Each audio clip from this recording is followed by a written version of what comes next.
Patricia Docker, a 25-year-old nurse and recently separated single mother, made plans to go out dancing at the Majestic Ballroom in Glasgow, Scotland. At some point during the night, plans changed, and Patricia wound up at the popular Barrowlands Ballroom for a 25 and older singles night.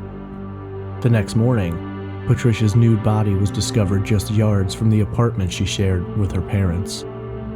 18 months later, a 32-year-old recently separated single mother by the name of Jemima McDonald arranged to go out dancing as well. Jemima attended the bustling Barrowlands Ballroom, but never returned home. 3 days later, her sister Margaret discovered her body in an abandoned building just a few hundred yards from her home. Less than 3 months later, 29-year-old Helen Puttock tells her husband that she's going out dancing with her sister Jean. The two women arrive at the Barrowlands Ballroom where they meet and spend time with two men, both named John. As the night grows late, one John takes a bus home, while the other shares a cab ride with the sisters. Jean exits the cab near her home, when Helen and John continue down a few blocks to where Helen lives with her parents, husband, and two children. The next morning, Helen's body is discovered in the garden behind her building, and the mysterious John becomes the prime suspect. It is this murder which causes the police to connect the dots and begin to consider that they may have a serial killer on their hands. The similarities are impossible to ignore. All three women were beaten, raped, strangled with their own stockings or tights, and left just yards from their homes. In addition to these facts, all three women have their purses stolen, and strangely, all three were menstruating at the time of their death. The other thing that the three women have in common, they all spent their last night at the Barrowlands Ballroom. Based on Jean's description, an artist paints a portrait of the man. Jean recounts that he quoted the Bible frequently, and the media jumps on, dubbing the rapist and murderer Bible John. Scotland launches its largest manhunt to that point, floods the dance clubs with undercover cops, and conducts a massive door-to-door inquiry. Despite their dedication and hard work, they can uncover no new information and are no closer to identifying the man known as Bible John, when suddenly, the attacks stop. The suspect list numbers over 1,000, with a small handful considered to be most likely, but none fit the bill completely. Was it a police officer on the job during the day and stalking and murdering women at night? Or perhaps they were the first crimes of a rapist and murderer, captured and convicted for other crimes 37 years later? Or is it possible that there was never a single Bible John, but these were three separate crimes committed by two or three independent psychopaths? This is the Trace Evidence Podcast, Episode 8, Who is Bible John? Welcome to Trace Evidence. I'm your host, Stephen Pacheco. Today's episode focuses on a notorious serial rapist and murderer who haunted the streets of Glasgow, Scotland during the late 1960s. It's a very disturbing case, and the crimes themselves are brutal and vicious. Before getting into it, just a few quick notes. Trace Evidence is a weekly true crime podcast focused on missing persons and unsolved murders. We are available across multiple platforms and on iTunes, Google Play Music, Stitcher, and more. I've recently launched a Patreon account for those of you who wish to support the podcast. It can be found at patreon.com/traceevidence. This podcast is a complete one-man operation, so if you enjoy it and wish to support it, please check out the Patreon. Links, information, and more items, including YouTube videos and full episode transcripts, can be found on our official website at trace-evidence.com. If you'd like to contact me, you can email me at traceevidencepod@gmail.com, tweet me at traceevpod, that's TRACEEVPOD, or join the Facebook discussion group simply by searching for Trace Evidence Podcast or clicking the direct link on our website. If you have questions, comments, or case suggestions, I'd really love to hear from you. If you enjoy the show, please rate and review us on whatever app or platform you're listening on. The more ratings and reviews we get, the easier it becomes to find the podcast, and the more attention can be given to these cases. Today, we look into the case of the mysterious serial rapist and murderer who haunted the streets of Glasgow in the late 1960s, a monster known only as Bible John.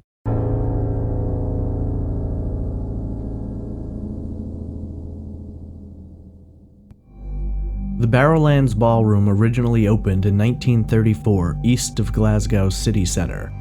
The building itself contains large halls at street level, which were used for weekend markets, and a large weatherproof hall above the market area.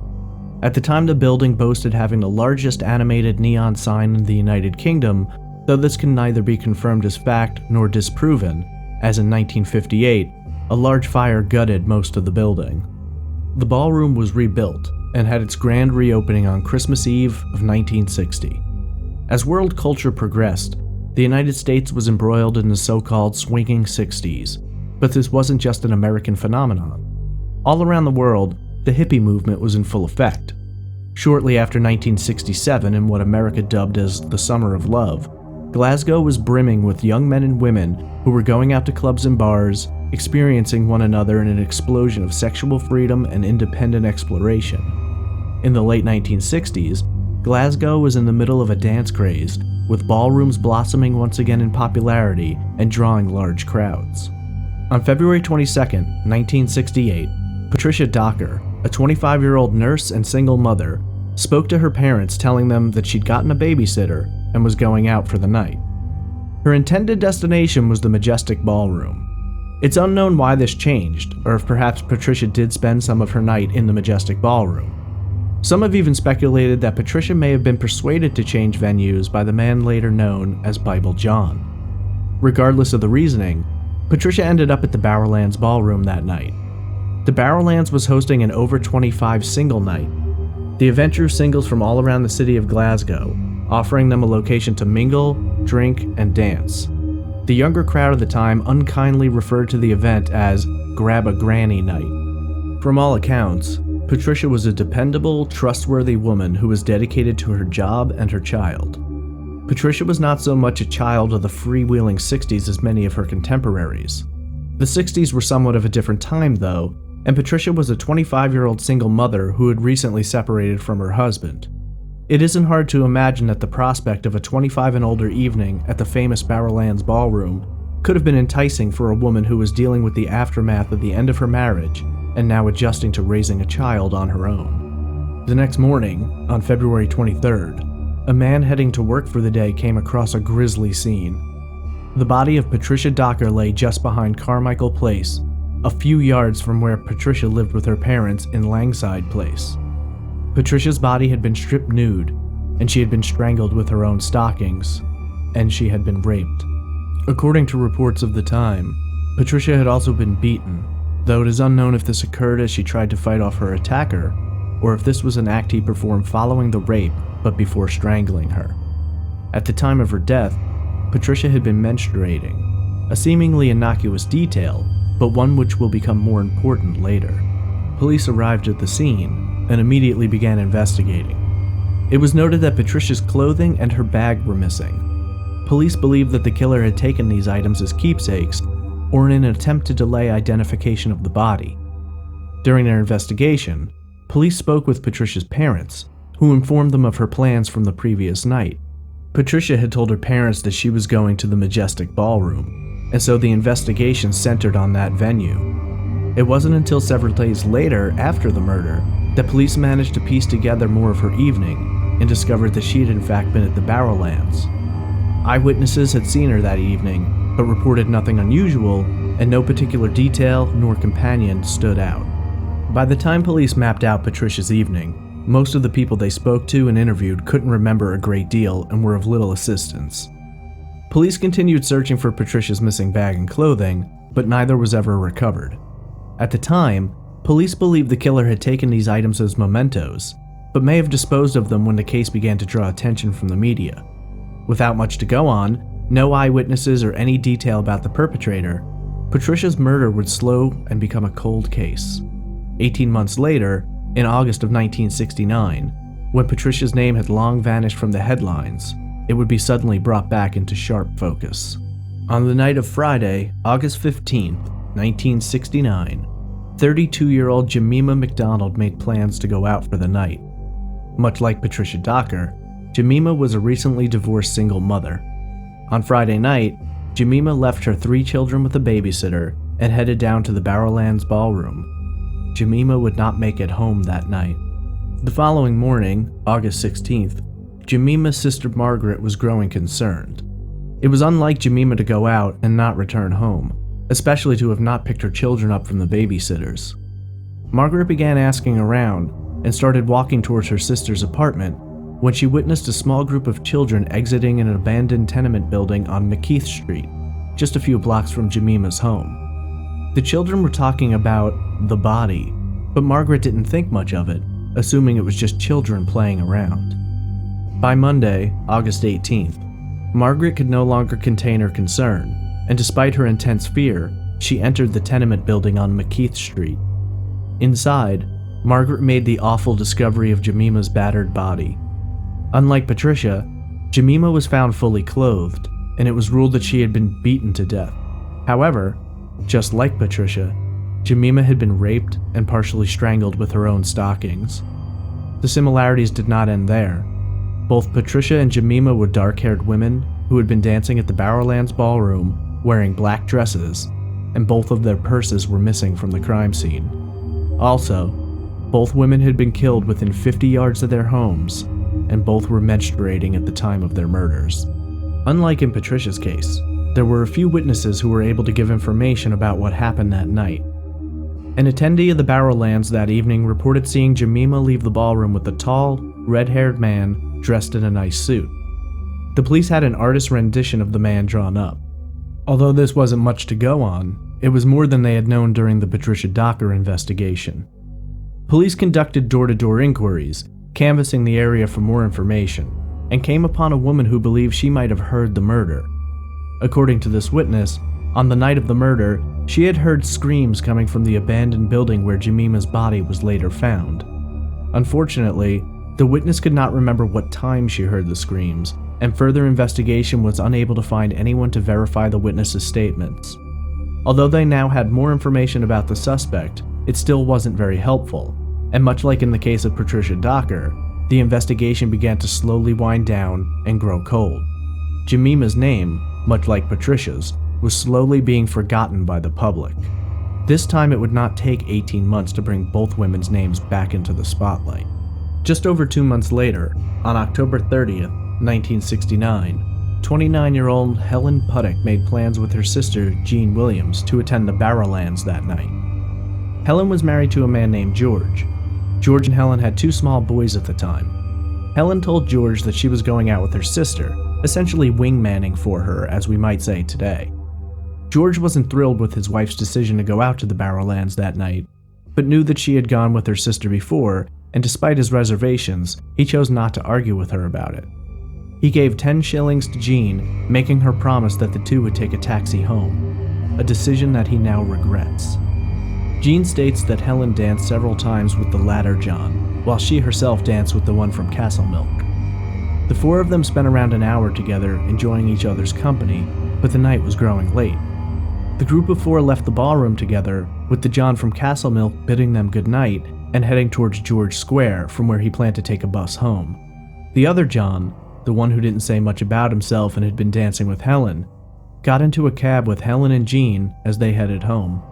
Jean exited the cab at Knightwood, where she lived, leaving Helen alone with John as the cab headed towards Helen's mother's flat on Earl Street, where she lived with George and her 2 boys. This was the last time Jean would see her sister alive. Around 1 a.m., the taxi dropped Jean and her new companion off at 95 Earl Street, just a few hundred yards from her mother's home, where George, worried that his wife wasn't home yet, was still awake, waiting for her, completely unaware that just 100 yards away, his wife was in the company of a rapist and murderer who would come to be known as Bible John. The next morning, on Halloween of 1969, Helen's body was discovered in the back garden of her building, just 150 yards from her door. Like the 2 women before her, Helen had been beaten, raped, and strangled with her own tights, and murdered. Helen's purse was missing, like the others, but this time the killer did something slightly different. The contents of Helen's purse were scattered all around her body. Also different from the others, This time the killer had left a deep bite mark on the victim's leg. Helen's feet were covered in grass stains, indicating a struggle between her and the killer. Again, just the same as Patricia and Jemima, Helen too was a dark-haired woman in a dark dress who was menstruating at the time of her murder. The bite mark was an important detail, giving the police something to compare suspects to. In addition to the bite, police recovered semen from Helen's tights, though DNA comparison was not available at the time, and the evidence lingered in a police evidence locker for nearly 30 years before a DNA panel was drawn up. Helen's husband, George, awoke in the morning and was very concerned about his missing wife. It was at this point he noticed a police van parked outside of his house. He stepped out, asking what was going on, and explained to an officer that his wife had not returned home the previous evening. The officer asked George what Helen had been wearing, and then pulled him into the van, informing him that they had found a body in the back garden, which matched his wife's description. Police would launch one of the largest manhunts and investigations in Scotland's history. The investigation was headed by Joe Beattie, an officer known for solving big crimes and considered to be an extremely dedicated cop. According to other officers of the time, Beattie worked nearly 24 hours a day on the case. The police had somewhat of a break this time, as unlike the previous murders, they had an eyewitness who had not only seen the man called John, but had spoken with him and been in close proximity to him for much of the night. Jean would become a key witness in the police's attempt to identify the man who is now understood to be a serial rapist and murderer. According to Jean, the killer who called himself John was very strange. She described him as tall and slim, well-dressed, and sporting sandy, reddish-colored hair. Jean specified that in the front of his mouth, one of his upper teeth was crossed over the other. Jean stated that the man named John may have referred to himself as John Templeton or Sempleson. The man was well-spoken and polite, though Jean recalls he frequently quoted scripture and referred to the ballroom as a den of iniquity. He made several references to Moses and was quoted as saying, "I don't drink at Hogmanay, I pray." Hogmanay is a Scottish word which refers to the last day of the year, or what we might call New Year's Eve. Due to these statements, the press began to refer to the killer as Bible John. According to Jean, Bible John stood 5 foot 10 inches tall and appeared to be between the ages of 25 and 30. She described his posture as being somewhat like that of a soldier and that he wore a military-style watch. Jean's description was used to create another image of the killer, but some police began to question her description. Lead investigator Joe Beattie believed Jean, and spent a great deal of time memorizing a composite which was drawn up based on Jean's description. Reportedly, Beattie would dismiss suspects if they didn't resemble the image to his standards, though many officers felt this kind of tunnel vision was limiting to the case, and based too much on Jean's description, which was coming under fire.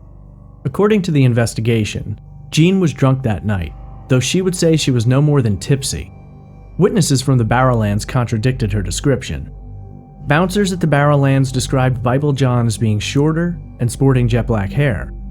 Police leaned more towards this description, believing Jean to have been more drunk than she thought, and because while Jean had stated that Bible John was quoting directly from the Bible, others had pointed out that he made references to it, but had issued no direct quotes. Of course, more confusion came into play when another bouncer made the statement that none of the bouncers at the Barrowlands were very good at remembering faces.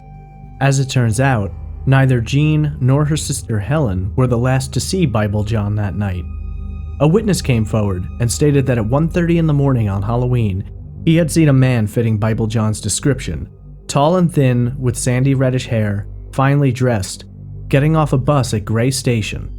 According to the witness, the man appeared disheveled and had scratch marks on his face.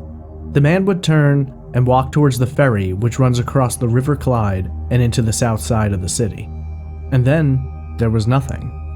No more murders, no more sightings, no more Bible John. As suddenly as the streets of Glasgow were haunted by stories of a Bible-quoting serial rapist and murderer killing women from the Barrowlands ballroom, they began to return to normal, and Bible John had either chosen to stop or moved on to a new city. Desperate for answers, and overwhelmed by such a thin supply of evidence, police turned to the only living person who had spoken to Bible John. Through further questioning, Jean seemed to remember more details about the conversation which took place in the cab that night. Jean stated that Bible John had referred to women as adulterous and told a story about a hole-in-one that his cousin had scored during a round of golf. These new details were of little assistance, and with such little information available across all three murders, the police were stuck with a complicated case and obviously had a deranged killer on their hands, but they didn't know if he was gone or perhaps just dormant.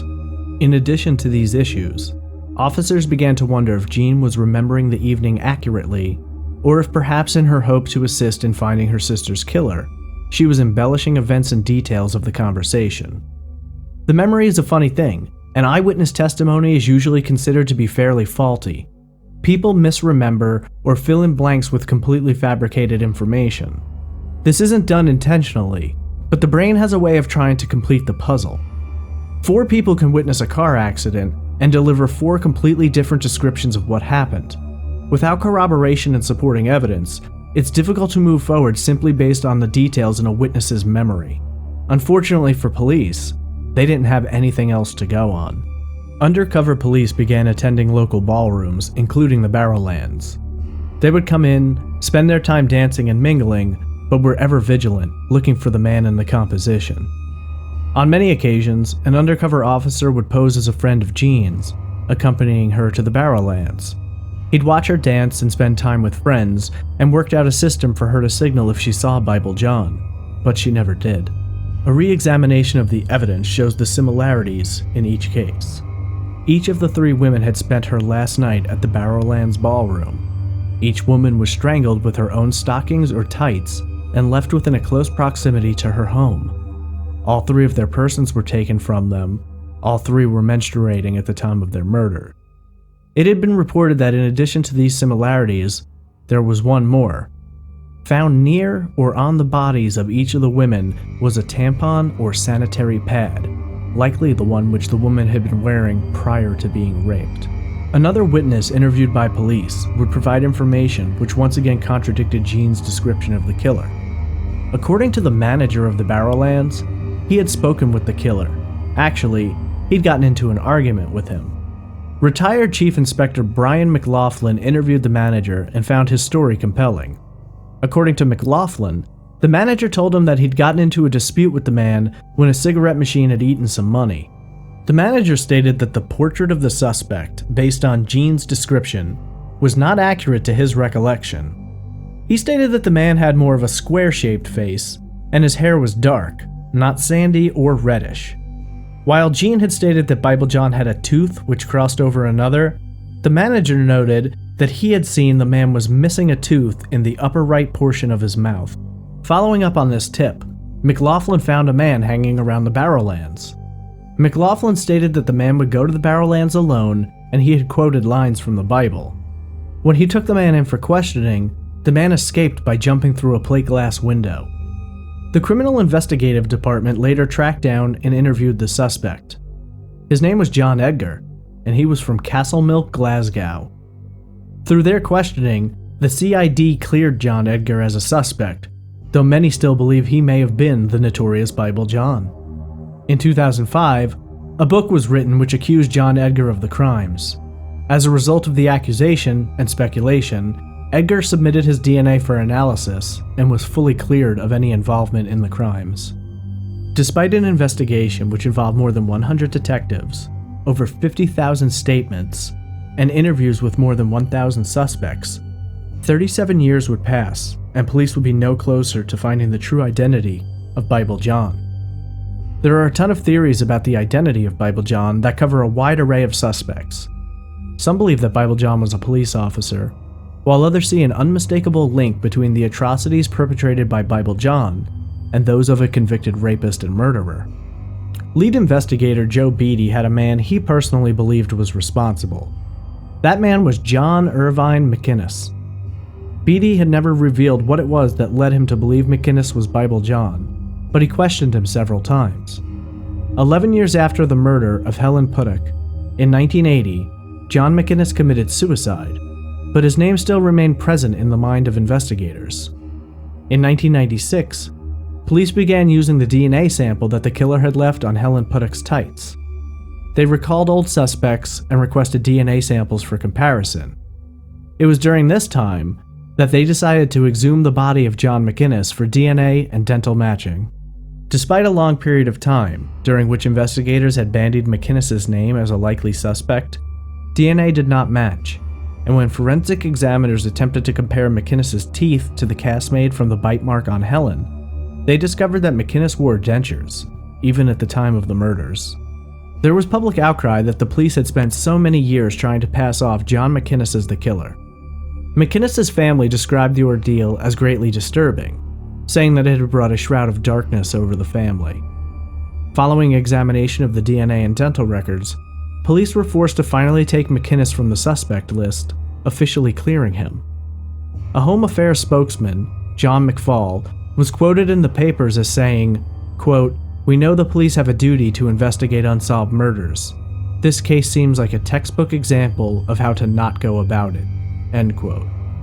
Despite the DNA evidence, some police believe that the sample taken from Helen's tights may have become too degraded over the years, and that any match may be unlikely. Another theory, put forward by Paul Harrison, a former police officer who had worked with the FBI Behavioral Sciences Unit in Quantico, Virginia, suggested the possibility that Bible John was a police officer. In his book, Dancing with the Devil, Harrison claims that the former lead investigator, Joe Beatty, began to believe that Bible John may have been a fellow officer. He claims that Beatty brought this theory to his bosses, but was told not to follow up on it. Beatty never publicly named the suspect, but Harrison believes he's discovered it. According to Harrison, the officer in question was forced into early retirement and may have even committed more murders. Through a Freedom of Information Act filing, Harrison was able to compile a list of officers who retired during and shortly after the murders. There are many claims in Harrison's book which are not corroborated elsewhere. According to Harrison, not only did Joe Beatty believe that Bible John was a police officer, but so did Helen Puttock's sister Jean. Harrison claims that Jean stated that Bible John had pulled a warrant card from his pocket and shown it to Helen. Harrison goes on to state that the other John, the one from Castle Milk, told Jean that he believed John to be a cop, which is why he took the bus instead of getting in a taxi with the group of them. Jean was called in to see many suspect lineups over the years. Allegedly, during one of these lineups, Jean positively identified the man she believed to be Bible John. Harrison claims that the man she identified was a police officer, one of Beatty's own detectives. When Beatty informed Jean of this, she was awestruck and supposedly stated that that man was Bible John. Unfortunately, Jean passed away in 2010, and the book was released several years later. Joe Beatty passed away several years before Jean, and thus the two people whom Harrison claims to have received this information from are no longer here to corroborate the details of his book. Harrison also claims that, while researching his book, he was contacted by several former bouncers at the Barrowlands who told him that one night they had gotten into a fight with a disorderly patron. The bouncers claimed that during the fight, the man produced a warrant card and told the men to back off.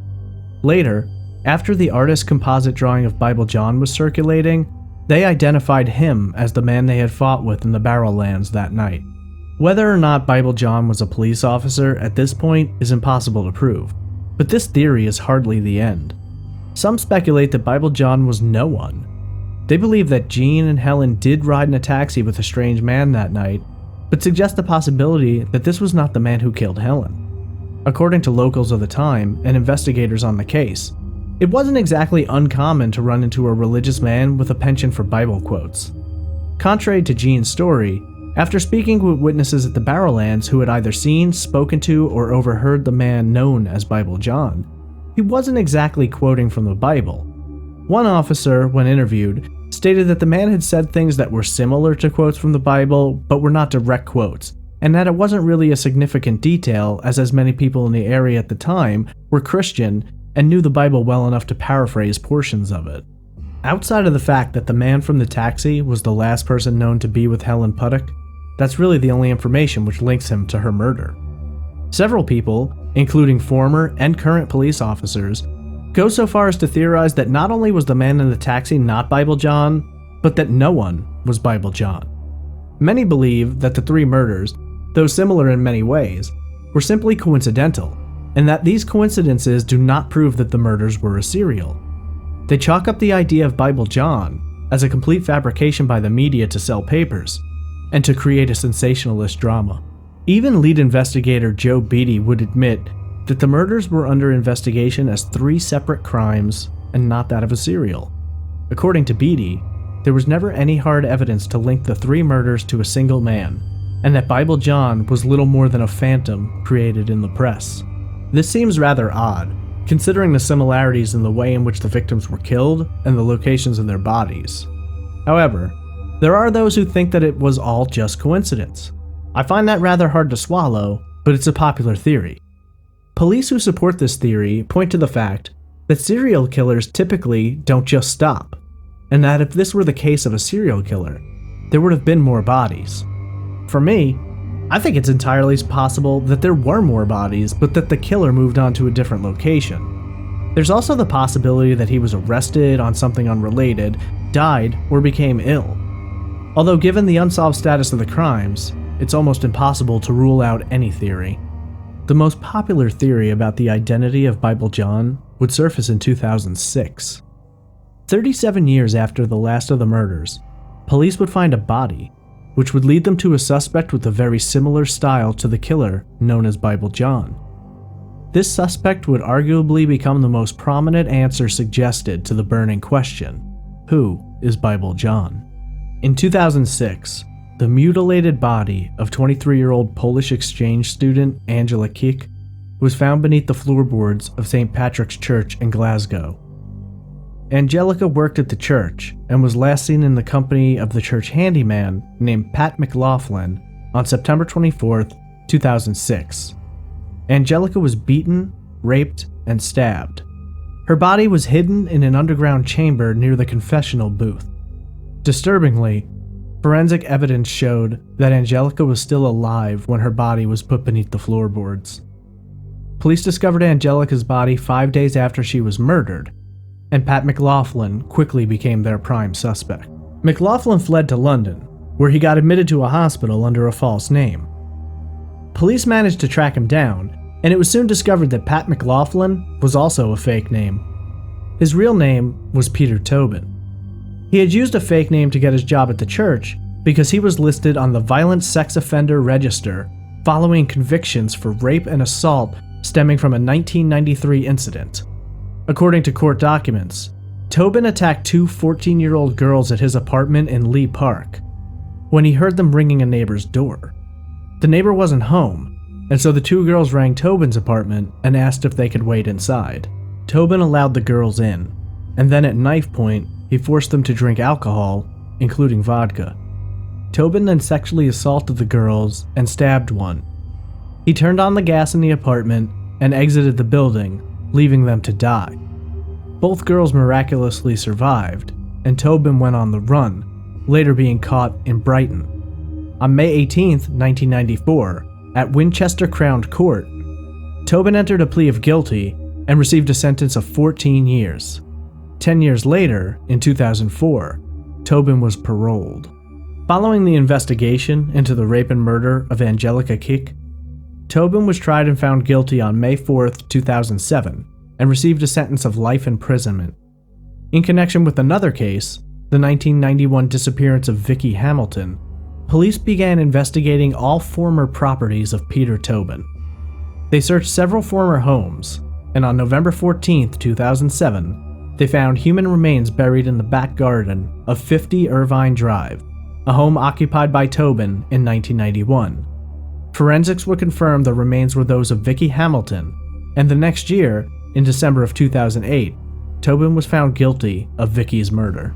On November 16, 2007, 2 days after the discovery of Vicky Hamilton's remains, another body was found at the same property.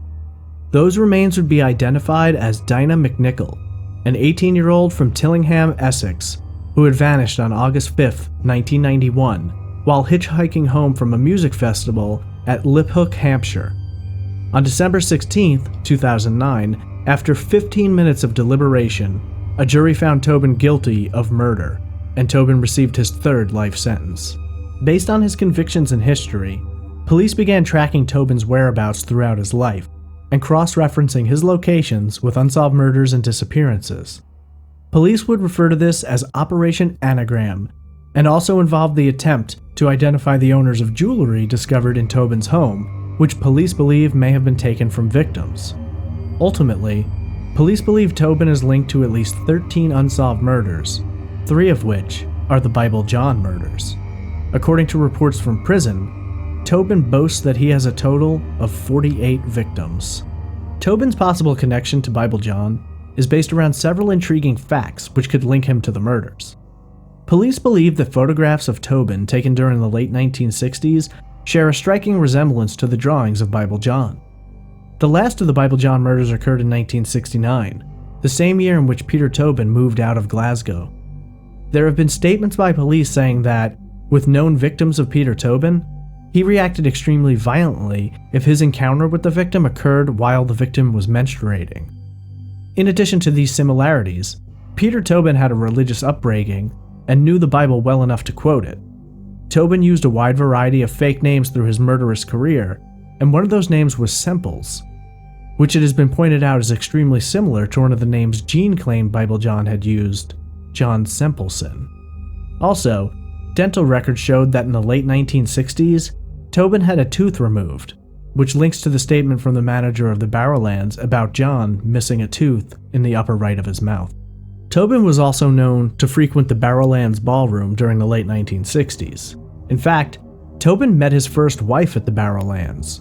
The marriage was doomed early on, as Tobin was prone to angry outbursts and was physically violent with his spouse. Tobin was married a total of 3 times, and each of his former wives told investigators that he had beaten and raped them in the past.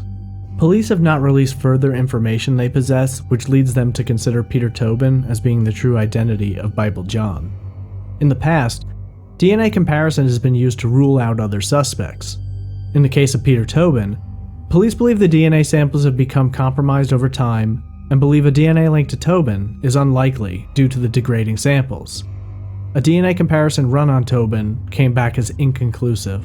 Many people see the connections and consider Peter Tobin to be the true identity of Bible John. Professor David Wilson, Britain's leading serial killer expert, when asked whether or not Peter Tobin is the elusive killer, responded with, quote, "As far as I'm concerned, the case is closed," end quote. Wilson believes the correlations between Tobin's known crimes and the Bible John murders are too similar to be brushed aside as mere coincidence. Contrarily, not everyone believes that Peter Tobin is guilty of the Bible John murders, and many disregard the alleged connections as coincidence. Former Detective Chief Inspector Brian McLaughlin, the man who interviewed the former manager of the Barrowlands, does not believe that Peter Tobin is the killer. According to McLaughlin, Tobin doesn't fit the description of Bible John. He believes that Tobin was too short and too young at the time of the murders. Tobin would have been 23 when the last murder occurred. Though McLaughlin believes that not all of Tobin's victims have been found or identified, he doesn't accept the theory that Tobin is Bible John, and he's not alone. Although there is a temptation to designate Tobin as Bible John, there are pieces of information which simply don't fit. Paul Harrison, the former cop and author, also disagrees with the Peter Tobin theory. According to Harrison, one of Tobin's ex-wives claims that Tobin was with her when one of the murders took place. Harrison himself says he found evidence that Tobin was in police custody for questioning on an unrelated incident during another of the murders. Harrison stated publicly in an interview, quote, "Tobin used to bury his victims. Bible John displayed his in public places," end quote. Bible John is a name which still haunts many areas of Glasgow. While his image isn't staring down from billboards or posted all over the walls of buildings, for those who were around during the late 1960s, his is a name which still comes with fear. George Puttock, who became a widower when his wife Helen became the last known victim of Bible John, still thinks about the crime every day.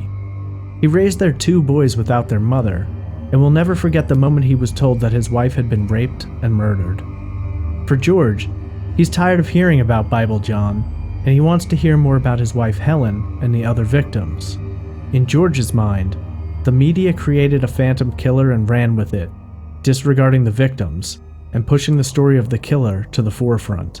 The man known as Bible John struck with the ferocity of a lightning bolt and vanished just as rapidly. In the wake of his presence, 3 women, Patricia Docker, Jemima McDonald, and Helen Puttock were savagely attacked and murdered. All three women were found near their homes, had been raped, beaten, strangled with their own stockings, and strangely, had been menstruating at the time of their death. They left behind families who were tormented by their deaths and who were left without any answers or justice. Despite thousands of man-hours, no single individual was ever confirmed to be the notorious Bible John, if indeed he was a single man. There are many theories and a great deal of speculation, but no hard evidence. The haunting composite made by Jean's description still strikes fear and gives a slight glimpse at the violent and vicious rapist and murderer. Who was Bible John? Why did he commit these horrendous crimes? Did he move on and continue in a different location with a different MO? Or did some outside force stop him before he could strike again? The murders of Patricia Docker, Jemima McDonald, and Helen Puttock remain unsolved and continue to be investigated nearly 50 years later. The case of the Bible John murders is as frustrating as it is disturbing and twisted. The last murder attributed to Bible John took place in the early morning hours of Halloween 1969. Nearly 50 years later, and the case remains unsolved and extremely cold. The victims have faded into memory for many, never having received justice. Their families have been left behind, struggling to accept the loss. Patricia Docker, Jemima McDonald, and Helen Puttock were murdered in a brutal fashion, raped, strangled, and beaten. Despite their sincerest efforts, police were unable to tie any individual to the crimes. In many cases that seem hopeless, police managed to find something to work with or experience a lucky break. But this just hasn't happened when it comes to Bible John. Lead investigator Joe Beatty was highly regarded, but could never find the answers to what happened, and that was a fact that haunted him until the day he died. Helen Puttock's sister Jean never forgot the face of the man that shared a taxi with her and her sister, and over the years she faced contradictory opinions and arguments against her statements, but she stuck to her guns, and never gave up hope that they would find the man, passing away without ever knowing the truth. George Puttock, Helen's husband, remains disturbed by the memory of that Halloween morning and has lived with great regret for not stopping his wife from going out that night. There are so many pieces of this story that it's hard to focus on any particular one for too long. For me, the most compelling parts are the details of the murders themselves. We assume, and it appears likely, that the killer met each of the women at the Barrowlands ballroom. From all reports, and even according to Jean's sister, despite the frequent biblical statements, the man was charming. We know that he danced with Helen that night, and it's not outside the possibility to assume that he did the same with Jemima and Patricia. He was described by many people as dressing sharply and having a military bearing to his posture. The Barrowlands was known as a hotspot for singles to meet up and spend the night drinking and dancing together. In a news broadcast from a decade ago, several former police officers said it was the kind of place where men and women went for what we might call a hookup today. It wasn't uncommon for a married man or woman to slip their wedding ring into their pocket and just be free for a night at the Barrowlands. In the case of the murders, only Helen was still married when she attended, and she had apparently gone along more to have fun and spend time with her sister than anything else. It was the late 1960s, and Glasgow was like many other cities around the world, with an exciting club scene smack dab in the middle of a sexual revolution. Back in the United States, 1968 and 69 were the beginning years of the infamous Zodiac killer. While America was fascinated, and California was fearful of the unknown killer, Scotland had their own phantom killer in Bible John. Both of these cases remain unsolved, and that isn't the end of their similarities. Both killers were seen by witnesses, both killers just stopped their crimes without any apparent reason. Whereas Zodiac took pleasure in tormenting the police and the media, Bible John remained silent. Many years after their crimes, DNA left behind by the killers was compared to prior suspects, and in both cases, the prime suspects failed to match the sample. Bible John was unlike anything Glasgow had seen before. His vicious attacks against lone women in the night shocked the community and left women afraid to go out alone, and yet, they still did. The scene at the Barrowlands continued to grow, and as quickly as Bible John had shaken the foundation, things began to settle, and for many, the names of the victims faded into distant memory. and Bible John just became a thing of legend, a boogeyman used to warn women about the dangers lingering outside of their doors. Usually, when looking into a serial killer, police try to narrow down the first murder. A killer's more likely to have made a mistake in the beginning. He may be nervous, frightened, or overly excited. It's also common theory in profiling that murders tend to strike close to home in an area that they know well. Bible John struck around Glasgow, and by all accounts, had likely attended the Barrowlands ballroom many times before, and possibly after. It isn't hard to imagine him building up his nerve, standing in the corner just watching, slowly working his way out onto the dance floor and mingling, spotting a woman who fits the bill of what he was looking for that night, and deciding that this was the time. How many times did Bible John dance with a woman a few times, but not have the courage or the opportunity to act on his sick desires? We can't know that, but it's highly unlikely that the murder of Patricia Docker was his first foray into turning his fantasies into reality. The women shared things in common: dark hair, dark dresses, stockings, and tights. I don't know that this is so much of a clue into the type of woman Bible John hunted, more a sign of a style of the times. The one piece of information which is hard to dismiss, but also hard to digest, is the fact that all three women were menstruating at the time they were murdered. Some people have speculated that this played a role in John's selection process. Perhaps I'm not the most observant man in the world, but I never know when a woman is menstruating or not, especially if we're talking about a perfect stranger I've just met. Although I do think the connection is odd, it could easily be a coincidence.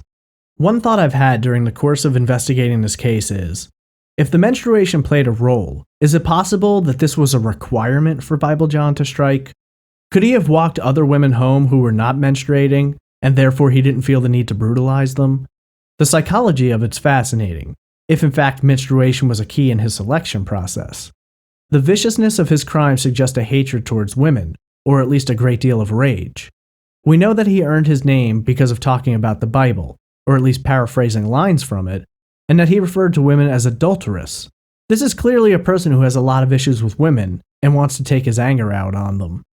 Adulterous is an interesting term in and of itself. I think it's possible that Bible John was either married or recently divorced and had been cheated on. We know that the Barrowlands was described as a place where, whether or not you were married, that didn't matter so much. Maybe Bible John had a wife, and she cheated on him with someone he'd met at the Barrowlands. Or perhaps, Bible John was seeking revenge for being wronged by a woman, and thought that the Barrowlands was a good place to start. It's almost impossible to get inside the mind of someone as sick and twisted as Bible John, but I think it's important to try and get a glimpse into that darkness. In February of '68, Patricia Docker became the first known victim. At the time, there was no belief that this was anything other than a random, albeit grisly, crime. Patricia had planned to attend the Majestic Ballroom that night, and she may have done so, but ultimately ended up at the Barrowlands. She attended a 25s and older singles night, and likely met her killer that evening. We'll never know what made Patricia change her plans that night, but it was ultimately a fateful decision that would lead to her murder. Patricia was found the next morning, stripped nude, missing her purse. This is an important set of details because in later crimes, the killer does not strip them nude, but he does still take their purses. In the case of Patricia, he took her dress as well. Killers often keep items from victims as a keepsake, something to remind them of what they've done so they can relive the crime. Patricia's purse would serve this purpose, so what drove him to take the dress as well? Could there have been some kind of evidence left on the dress that he didn't want police to find? It's hard to say, but it's also possible that maybe Patricia was the first victim, and in his adrenaline rush, he felt compelled to take the dress. Very little was gleaned from Patricia's murder, and it wasn't until 18 months later that police would begin to notice the slight hints of a pattern. So where was Bible John for these 18 months? Some have speculated that he was in the military, and it's possible he committed the murders while home on leave. Perhaps, or maybe murdering Patricia satiated him for the time. They say that the safest time to be near a killer is when they've recently killed. There's almost a refractory period, during which they find their bloodlust pacified, and over time, the thirst begins to build back up, resulting in another crime. Jemima McDonald was the next victim, murdered on August 15, 1969. Though she shared similarities to Patricia in appearance, dress, and menstruation, her crime scene was somewhat different. According to all reports, Jemima was beaten more severely than Patricia, and she was found fully dressed. Her purse was still missing, But this time the killer didn't have that same compulsion to take her clothes. Like Patricia, she was found not far from home. Did Bible John get a kick out of killing these women when they'd almost made it to safety? Or did he spend the entire night trying to work up the courage, only striking when he thought it was his last opportunity to do so? Witnesses saw the man Jemima left the Barrowlands with, and reported his description to police. For the first time we hear about this sandy, reddish-haired man who was sharply dressed. Unfortunately, much like Patricia's murder, very little else is known. Jemima and Patricia died in a similar fashion and faced the same horrors before the ends of their lives. 2 months later, Bible John strikes for the last time. He murders Helen Puttock and leaves her body in the garden behind her mother's house. Helen is the only victim who shows signs of a struggle, and there's indication that she fought hard against Bible John. Grass stains on her feet and a deep bite mark. It's absolutely frightening that all of this took place just 100 or so yards from where Helen's husband George was sitting awake waiting for his wife to return home that night. Out of Helen's murder, we get the eyewitness account of her sister Jean, with whom she'd spent the night and who also rode in the taxi with Helen and Bible John. Jean gives the most detailed description to date. However, many people contradict the details, and it opened things up to more debate. Jean had been drinking that night, and while she claims to have been no more than tipsy, police believe it's possible she was more drunk than she told them, and this makes her recollection of the evening and events suspect. And that's really all we have, at least in terms of the murders. It isn't much to go on, and despite their sincerest efforts, police are unable to gather much else. A few witnesses report to have seen the man, but can't remember much about him. Over 50,000 witness statements were taken, 1,000 suspects recorded, and yet no answers have been found. As always, though, there are theories and suspects. I think it makes the most sense to examine each theory respectively, to see what pieces of the puzzle fit and which ones don't. So the first suspect on the list is John McInnes. There's not a lot of information about him. What we do know is that lead investigator Joe Beatty believed McInnes was a likely suspect. 11 years after the murders, McInnes committed suicide. Forensics said that he did so by violently slashing his upper arm, and suggested this could be indicative of psychopathy, but it's so hard to know for sure. If someone is in the state of mind where they're willing to commit suicide, you can't expect their behavior to be normal. McInnes was an ex-Scots Guard, part of the British Army. People did refer to Bible John as wearing a military-style watch and having a military-like posture, but the comparison seemed to end there. I only managed to find one image of McInnes, and although there are slight similarities between his face and the composite of Bible John, as I've said in previous episodes, I often feel like composite art sort of looks like everyone, and it's more open to interpretation. No motive nor evidence was ever presented as to why McInnes was a suspect. What we know for sure is that DNA cleared him. The problem is, the DNA sample taken from Helen Puttock's tights was kept in an evidence locker for years before being sampled. It's degraded, and to a degree, unreliable. This is the evidence being used to clear suspects, but can it be trusted? It's much like, again, in the case of the Zodiac Killer, where they've done DNA comparisons based on DNA retrieved from the backs of stamps on envelopes, but without knowing for sure if the killer was actually the one who licked the stamps. Either way, McInnes seems like a blind alley. I understand that Joe Beatty thought that there was something more there, but considering his reputation, I think he'd have done a lot more to shake McInnes if he truly felt this was the suspect. Maybe he tried and was unsuccessful. All we know for sure is that McInnes was never arrested, nor is there any known evidence to link him to the crimes. I wish I could say more about him, but the man is essentially a ghost. His family feels wronged and persecuted, and fully believes the police picked the wrong man and that their actions have resulted in damage to the family name. In regard to John McInnes, all we know for sure is that his DNA did not match the sample, and the police officially removed him from their suspect list. So at this point, it seems extremely unlikely that John McInnes was the infamous Bible John. So that brings us to the next theory, that Bible John was a police officer. The speculation that Bible John could have been a cop at the time of the killings revolves almost entirely around information delivered by one man, Paul Harrison.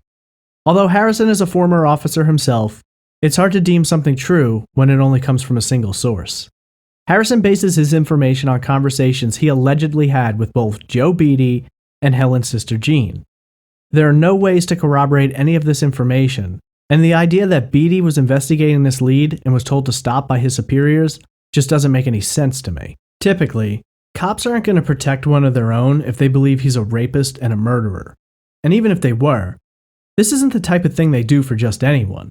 Now, had he been the son of a prominent political figure or linked to someone else in power, I'd consider this theory a little more believable. I'm not saying that the killer wasn't a cop, but I don't think the information provided by Harrison is enough to believe.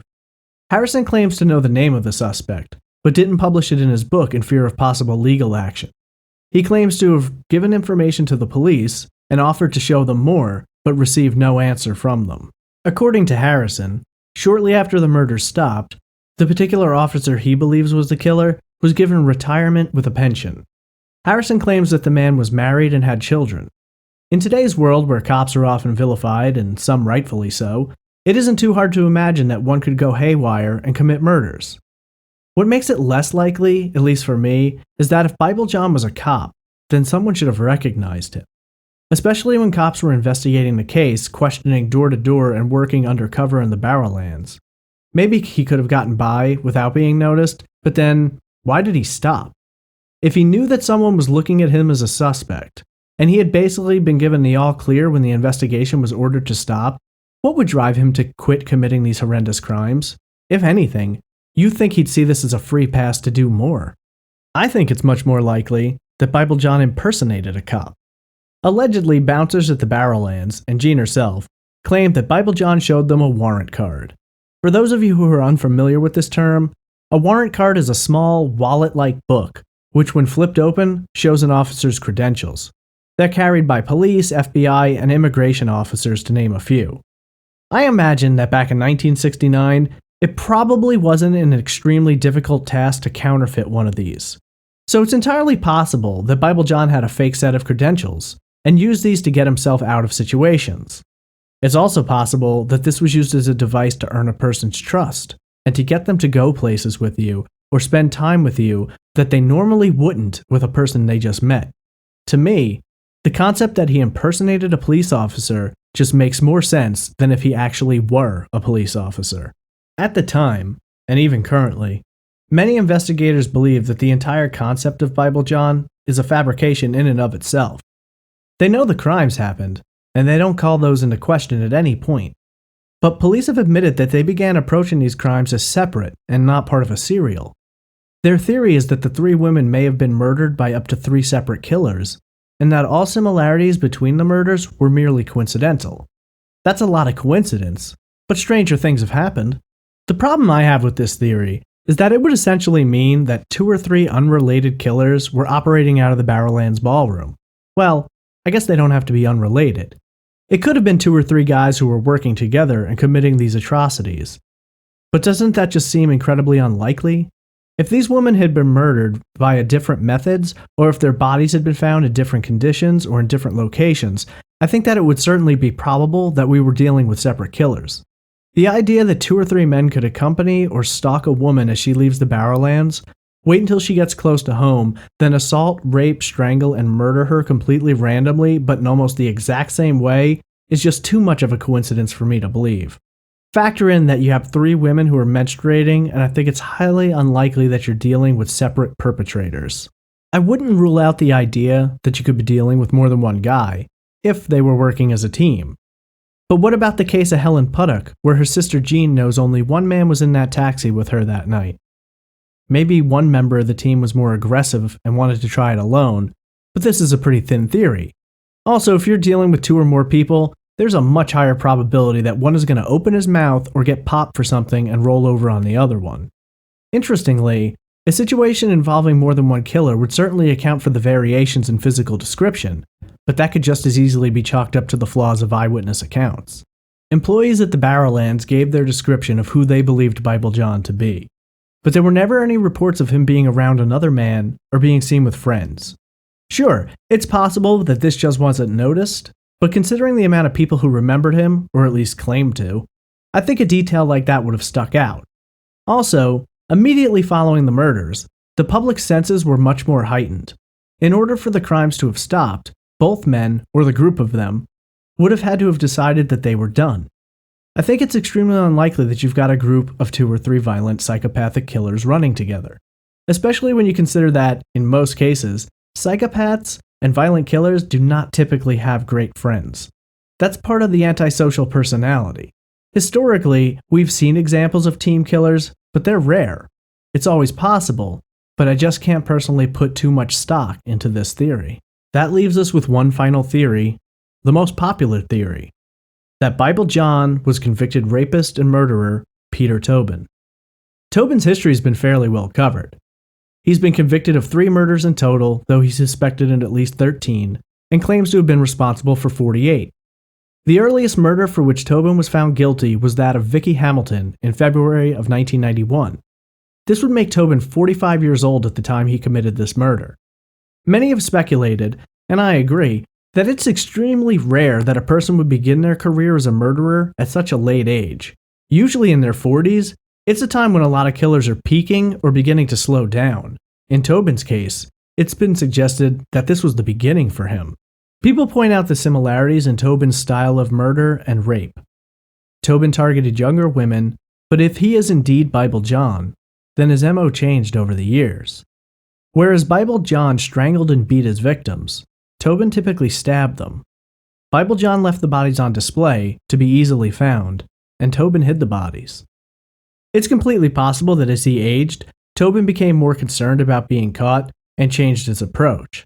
Maybe, as he got older, it was more difficult to him to physically control his victims, and so he began using a knife. Completely speculative, but not improbable. There are many factors which tie Tobin to the Bible John murders. Tobin lived in Glasgow during the time that the murders took place, and he met his first wife at the Barrowlands Ballroom, which suggests it was a location he had some familiarity with and may have visited before. Jean stated that the John who was with Helen that night used the name Templeton or Sempleson, and Tobin was known to use the alias of Semple. Several witnesses who had gotten a look at Bible John said that images of Peter Tobin from the late 1960s bared an eerie resemblance. I've personally looked at these photos, and I've seen a side-by-side comparison, and yes, there are similarities, but I don't see the resemblance as being that strong. I've said it before though, composite drawings of suspects either look like no one or they look like absolutely everyone. The composite drawing of Bible John isn't exactly distinctive, and while it may be used to rule out people who look very different, I'd find it hard to identify anyone based purely on that image. It's a little different for witnesses who actually saw the killer, but even so, Tobin wasn't considered a suspect until he was arrested in 2006. That's 37 years after the crimes were committed, and so 37 years after any witnesses had seen the man. Eyewitness accounts are unhelpful within an hour of a crime, let alone 37 years. Some have pointed to the fact that Bible John was described as having teeth which crossed over one another and was missing a tooth on the upper right side of his mouth. And Tobin did have a tooth removed from the upper right side of his mouth in the late 1960s, but again, this is all circumstantial evidence. Interestingly, although police investigated Tobin for a possible connection to the Bible John murders, there's never been any information publicly released as to what Tobin had to say in response to this questioning. I suppose it doesn't matter, as convicted murderers and rapists aren't exactly known for their honesty. Former wives of Tobin stated that on more than one occasion he had been physically violent with them, and that he took particular interest in their menstrual cycles. Allegedly, when they were menstruating, he was much more prone to be violent with them. On the other hand, Tobin's first wife stated that during one of the murders, he was with her and couldn't have committed the crime.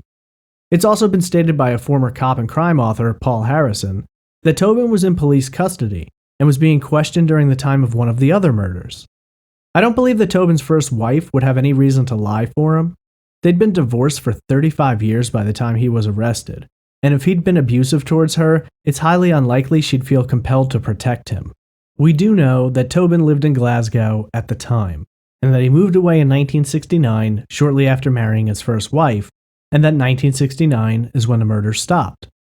DNA testing was done, and Tobin did not match the sample that was collected from Helen Puttock's tights. Police, though, stated that the sample has been degraded over the years, and it was unlikely they would get a match. The question I have is, how many people were ruled out based on this possibly contaminated and degraded DNA evidence? And why, despite this result, is Tobin still considered the prime suspect? I think it's a fairly simple conclusion to leap to, when you've got a man convicted of similar crimes who was in the area at the time. But like with all cases, You can't allow coincidence and a suspect's history to cloud your judgment. Again, I refer to the case of the Zodiac Killer. Arthur Lee Allen was considered to be the prime suspect by Inspector Toschi, despite the fact that handwriting, physical description, and DNA evidence did not match. He had a handful of coincidences or strange similarities, but nothing solid to work on, and yet in the face of facts pointing away from Allen, Toschi remained steadfast that Allen was the killer. Several police officers who worked the case have said that they have a great deal of respect for lead investigator Joe Beatty, but that he was too focused on the composite that was based on Gene's description, and that this overfocus may have resulted in the dismissal of suspects prematurely. Couldn't the same be said about focusing too much on Tobin? At the time of this recording, police have made no formal statements about Tobin being Bible John. Personally, it's hard to make a determination here, but I'm very much a see it to believe it kind of man. I trust my gut, but it has to be supported by evidence. And although Tobin sounds like the type of man who could be guilty of these crimes, there just isn't enough to link him to them. I would be the first one to admit I was wrong if something new surfaced, but for now, I simply can't agree with the theory that Peter Tobin was Bible John. I think he is by far the most likely suspect the police have ever come across, and I'm certain he has committed more crimes than we're currently aware of, but short of something more, all relation to Bible John is circumstantial at best. Peter Tobin is a reprehensible monster of a man who will be imprisoned until the day he dies. Whether or not he is truly Bible John, we may never know. Regardless of that fact, he will never see the light of day without bars interrupting his sightline. Whether or not he is responsible for murdering Patricia Docker, Jemima McDonald, and Helen Puttock, only time will tell. Until then, the identity of the mysterious Bible John remains unknown, and this case continues to be unresolved. Nearly 50 years later, no confirmed information has come to light, no one has come forward, and there have been no matches on a DNA sample, which at this point in time has essentially become useless. The mystery of Bible John may never be solved, and that's a difficult reality to face, but some cases grow cold and never warm back up. That being said, no one expected that 37 years after the murders, a new suspect like Peter Tobin would pop up. So it's always possible that something new will show up, or a connection will be made to break the case open. The Bible John murders are horrifying and haunting, and yet you don't hear much about them. Why is it that someone like the Zodiac Killer is still talked about nearly 50 years later, but Bible John is a name that for most people carries no meaning? Someday, Bible John may not be remembered at all, but for the sake of their families, I hope that the names of Patricia Docker, Jemima McDonald, and Helen Puttock will never be forgotten, and that someday they may receive the justice they deserve.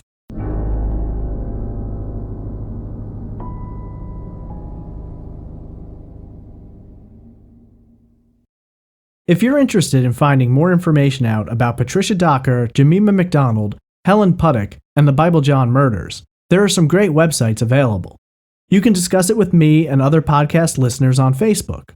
The Facebook group can be found simply by searching for Trace Evidence Podcast. If you have information regarding the Bible John murders, please contact your local police department. Who do you think Bible John was? And will we ever know for sure? I want to hear your theories and thoughts on this case. Tweet me at TraceEvPod, email me at traceevidencepod@gmail.com, or comment in the Facebook group. I want to thank you for listening to this episode of Trace Evidence and invite you to check out our website at trace-evidence.com. You can find links to our Patreon, all of our social media accounts, as well as places to download and subscribe to the podcast. I'm always eager to hear your feedback. If you enjoyed this episode, please give us a good rating on iTunes and leave us a review. This will greatly help our reach and bring more attention to the cases that we cover. Thanks for listening, and I hope you'll join us for another unsolved case on the next episode of Trace Evidence.